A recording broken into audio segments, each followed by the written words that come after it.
Okay, so in this video, we are taking a look at the all-new Samsung Galaxy Z Fold 5. By the way, some people seem to think that this is not much of an upgrade from the Z Fold 4. Are they correct in this assessment? I'll tell you everything about this.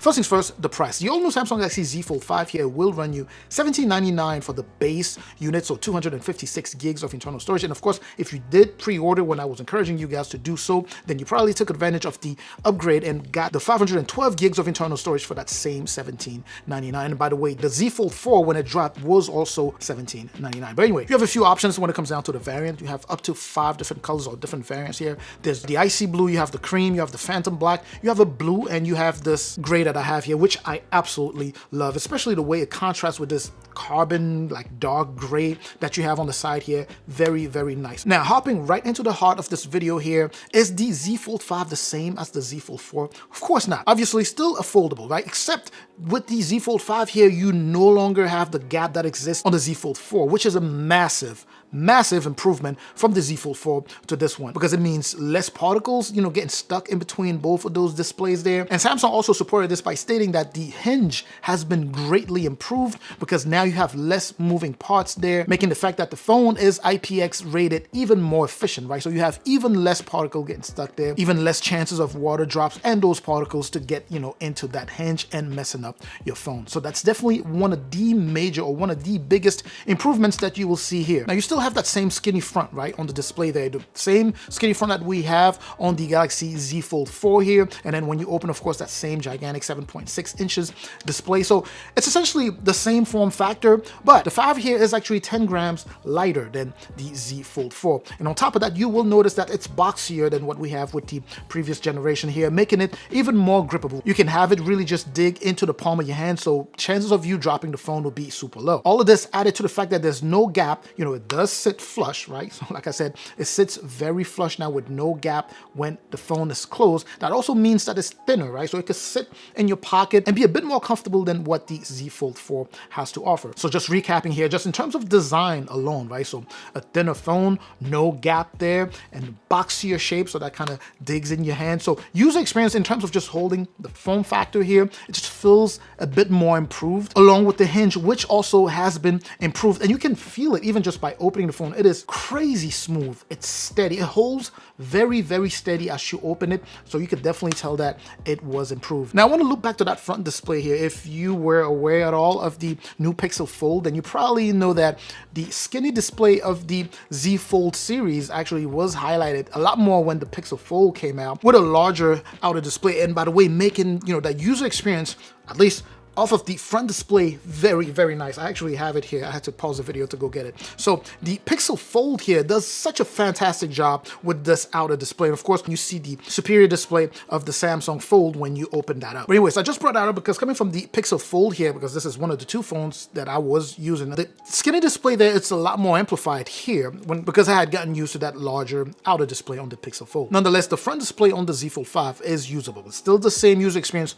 you were getting on the Z Fold 4, right? So it's pretty skinny. It gets kind of tricky, typing on that front display, right? So you may have to use, like swipe in order to go ahead and type text, or maybe use voice dictation in order to go ahead and type something up. But you're always better off just opening it and using the inside display on this. I mean, Samsung is still #1 when it comes down to just the inside display here and the user experience that it has to offer. And what you have here is pretty much the same display as the one that you have on the Z Fold 4, except, a couple of things that are different, right? It's still 7.6 inches. It's a dynamic AMOLED display. Of course, it does support, up to 120 hertz refresh rate. It does support HDR10+. The resolution on it is 1812 by 2160, just like it was the case with the Z Fold 4. So for the PPI here, we're looking at 373. That is really, really dense, meaning that, image quality is very, very sharp, especially because, it's an OLED display with your inky blacks, inky reds. You're imagining, it being super dense like that. Beautiful inside display here. Also, it is even higher when it comes down to brightness. You're looking at 1750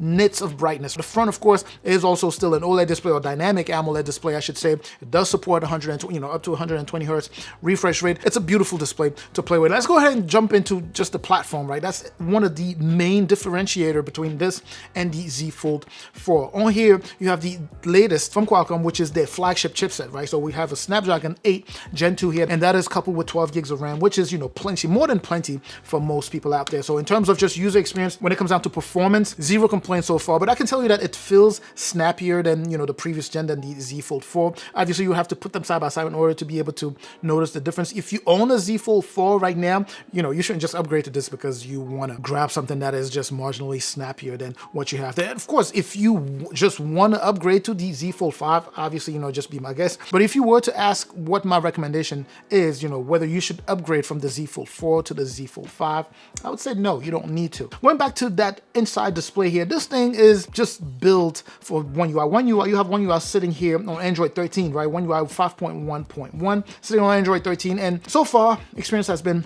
fantastic. This, you know, when they make this phone, they have One UI, you know, in mind. Samsung really does a fantastic job, you know, customizing on making it so that it feels like One UI is truly tailored for this phone. Of course, we'll still have those issues where you have some apps that just don't scale, you know, properly. They don't scale up properly. But in terms of the phone itself, the build quality and the way it's supposed to work, it is top notch. This is definitely a phone that if you like to be on cutting edge of technology, you should definitely go ahead and pick up. Multitasking here has been just fantastic. I mean, many people who buy this phone do so because of multitasking, right? Because it takes your productivity to another level. You know, you do have access to Samsung DeX all here also, so you're able to connect this on a computer or maybe an external display and work on it as if you were working on a computer or on a laptop, right? It truly takes that productivity to another level. And still sticking with software here, you have to keep in mind that Samsung, of course, will support this at up to 5 years, right? So 4 years for major upgrades and 5 years for security updates. I've also done some gaming here, and gaming on the Z Fold 5 here is just like gaming on Z Fold 4, right? But anyway, so gaming on here is better than gaming on your typical, you know, phone, right? No crashes, no lags, performance has been top notch. Watching movies here, I mentioned earlier, you know, the dynamic AMOLED display, watching movies here or just videos in general, so nice. Even outside when it's bright outside, right? It's still a nice display to watch. I mentioned earlier that, you know, the brightness, this thing could go up to 1750 nits. That is very bright and bright enough for you to be able to comfortably use it outside. Now, in terms of camera, I know some of you guys are going to be disappointed because it's the same cameras as what we had last year on the Z Fold 4, except, you know, with the updates, you get a slightly improved picture quality, right? I've noticed that in low light situations, you actually get pretty decent shots off of this camera, slightly better than what you had with the previous year. But you also have to keep in mind that when it comes down to just the type of camera that you have here, it's a flagship camera. You will be getting very good pictures coming out of this phone here. Now let's go ahead and talk battery. What you have here is the same battery size that you had on the Z Fold 4, which is 4400 milliamp. The past 4 days that I've been using the phone, obviously it's still using, you know, still learning my usage or my habits, the way I use my phone, so that I can properly, you know, customize, you know, battery or, you know, energy allocation. So far, I don't really have any complaints.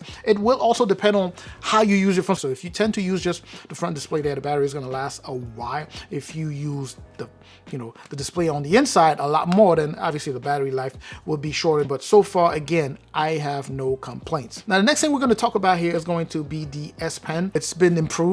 The design change, it's skinnier, as you can see here, and it has these two flat sides. I'm assuming for you to be able to, you know, properly hold it. It actually reminds me a lot of my Galaxy S23 Ultra S Pen, right? So it's thinner. Now, I haven't used it a lot, but, you know, smaller pens like this, if you haven't watched the channel for a while, then you probably know that I have large hands. Generally, small pens or styluses like this don't feel very comfortable in my hands. I mean, this one is not bad. You know, even just the texture makes it so that it's kind of grippy, you know, you could kind of really hold it and be able to take down notes and all that good stuff. I personally am not one to use an S Pen on the phone or a stylus on the phone that often. I do use it on my S23 Ultra, but not as much, simply because I'm always carrying, you know, a tablet. So far, my experience with this has been, you know, okay, right? It's the same type of function that you have on the S Pen from last year. And then, of course, you have this new case here along with the place where to store the S Pen there. I'm hoping that they'll be able to, you know, maybe next year or the year after, hopefully next year, they make it so that you have an S Pen chamber somewhere, so that you could just go ahead and stick the S Pen in there like we do with the S23 Ultra. You could just go ahead and stick it there. It'll be